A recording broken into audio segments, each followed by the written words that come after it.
The Daily Brad Devotions. Today's reflection with Pastor Jeff Eliscopides.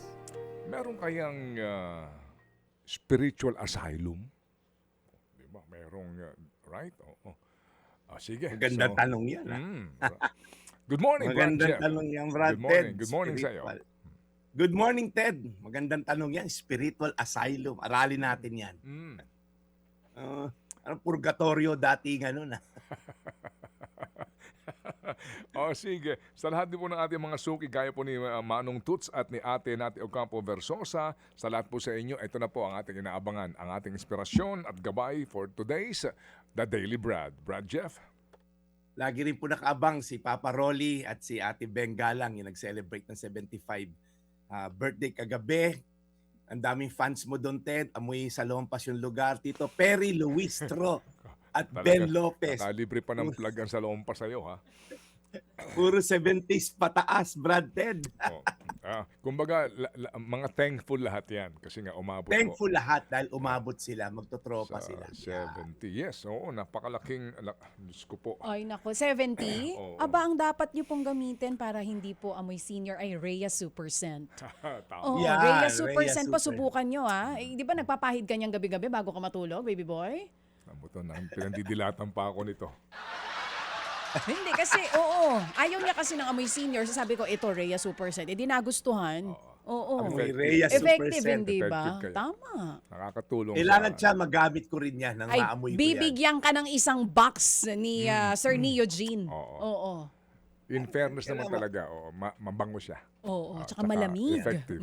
Okay, sige. So, sa lahat ng Sige. ating mga suki ng mga seniors, super seniors, ha? Ito na po ang ating pong aral Yes. today. Nasa series po tayo ng mga karunungan mula sa Book of Proverbs.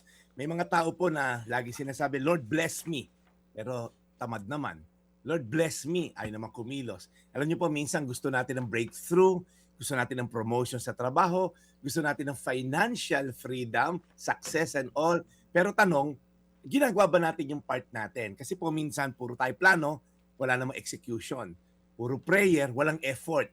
Puro pangarap, wala namang disiplina sa paggastos ng pera. O minsan tatamad-tamad, may tumuob lang na truck dyan sa C5, nanguha na ng mga soft drinks. Yung parang nakaka ano po tingnan na tayo bilang Pilipinos. Kaya medyo nakaka-disappoint, sabi nga ng ating MMDA chairman.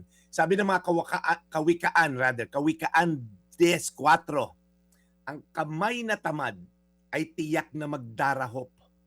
Ngunit magbubunton ng yaman ang kamay na masinop. Alam niyo po yung Proverbs, itong book ng karunungan ni Haring Solomon. Lagi niya kinokontrast po yung wisdom and foolishness.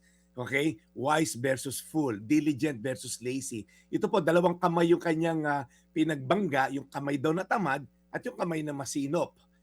Basta po tayo, ang sabi po rito, ang design po ni Lord sa atin, yung trabaho is not a curse, kasi may mga nagtuturo na, kasi si Eva at Adan nagkasala kaya kinurse. No, wala pa yung kasalanan sa picture, binigyan na si Adan ng trabaho, God placed him in a garden to work it and take care of it. Work is not a punishment. Yung trabaho po can be a form of worship, it's a stewardship, and it's a testimony. Pag nakita niyo po yung mga magsasaka, okay, hindi lang sila yung nagdarasal na gumanda ang ani, sinasabayan nila ng pagising ng maaga, pagtatanim, paglagay ng mga pataba, pagdadamo ng mga damo at pag-spray ng peste. Naghihintay din sila. Hindi nila minamadali dahil alam nila yung kanilang kasipagan at dasal magkakaroon ng fruit kumbaga. So prayer without effort, presumption po yan. Nagdasal ka lang, wala kang ginawa, inassume mo lang. Pero yung effort naman without prayer, nagbubunto naman po ng pride. Parang, Lord, hindi kita kailangan dito. Ako, graduate ako sa magandang eskwelahan, may PhD ako, hindi kita kailangan. Nagdudulot naman po ng pride. Kaya as we end, tatlo lang po gusto ko i-share. Number one, start small. Kung anong iniatang sa yung trabaho, okay, whether mababa yan or CEO ka, just be faithful sa work na meron ka, yung fruitfulness will follow. Number two, i-treat mo yung work as a worship to God. Sabi sa Colossians, whatever you do, do it with all your heart as if serving the Lord, not men. So kahit ano pong trabaho natin, basta legal at moral, Gawin niyo po yan na may paglilingkod sa Diyos. And lastly, magdasal po tayo, pray and work. Humingi ka ng blessing, pero kumilos din po tayo.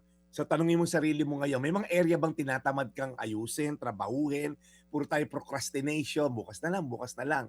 May mga pangarap ba tayo na iningi kay Lord pero parang hindi mo naman ina-actionan? And lastly, disiplinado po tayo sa pera, sa oras, at oportunidad na binibigay sa atin ng Diyos. Maging masinop tayo sa mga bagay na yon. Mga Kawikaan 10:4, ang kamay na tamad ay tiyak na magdarahop. Ngunit magbubunton ng yaman ang kamay na masinop. Ay pimanalangin, Panginoon, salamat po. Tuwing gigising kami ng umaga, ito'y oportunidad para magamit namin ang aming lakas. Hindi para tumambay, maghintay ng tataob na truck dyan sa C5, kundi para magsipag, kundi para magtrabaho, kundi lumaban ng patas. Dahil alam namin, Lord, sa mga taong nagdarasal sa iyo, ay tutumbasan mo ito ng faithfulness mo. And eventually, magkakaroon kami ng fruitfulness. Tulungan mo kami, Lord God, na magtiwala sa iyo dahil sa aming kasipagan, magdudulot ito ng kaginhawahan. In Jesus' name, amen. Amen. Panginoon, muli po salamat na marami sa aming napakinggan na aral today mula kay Brad Jeff sa aming The Daily Brad. We continue to pray. Alagaan niyo po siya lagi sa kanyang ginagawang pagmimisyon at ang lahat ng ating tagapakinig na ito pong inaabangan araw-araw sa aming pong programa. In Jesus' name we pray. Amen. Thank you, Brad. Salamat na marami. And bukas ay ispiras na ng weekend. O nga pala, long weekend ngayon kasi po Mayo 1 po ang Friday, araw ng paggawa. Mabuhay ang lahat ng mga uring manggagawa. Brad Jeff. Yes, Brad Ted, Mayo 1 tayo na may magtatrabaho dyan. Makikita tayo sa studio. Dahil Uy. tayong Ba? ating sharing. Baka mag-studio ko dyan, Brad Ted, kung maaga tayong magising. Oo naman. At kasi May 1, malamang hindi ganun katindi ang traffic. And, Yes. And definitely, no, kahit na po pista official yan, Monday to Friday po ang ating programa ay live sa True FM at sa 1PH on Signal TV at sa True FM TV. Yan. Okay, Brad, sige. So, saan ka tutungo ngayon? Meron bang ikakasal? Meron bang kung ano man? Wala tayo ngayong, Brad Ted, pastoral duty. Tayo gagawa lang ng preaching dito sa ating munting bahay. Okay, Yeah, sige. Brad. Salamat na marami, Brad. We'll see you tomorrow. Salamat, Brad Ted. Batiin ko lang Claire Pineda at Helga Asisio Season. Happy birthday. Thank you for tuning in.